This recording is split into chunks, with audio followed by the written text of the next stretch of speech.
magluto ng mga leftovers. Hi everyone! I'm gonna cook leftovers for you. So, butter, and then get your onion para masarap.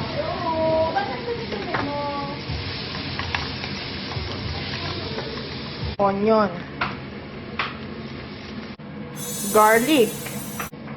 1 kutsarang garlic.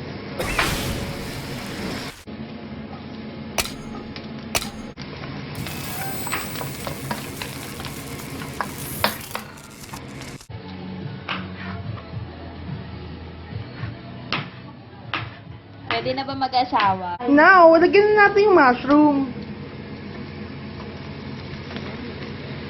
Wow! Oh my God, that's a lot. Wow. Ano pa yung luto natin? Ito na, lagay na lang sa oven. Ate, lagay mo na. Wala pa,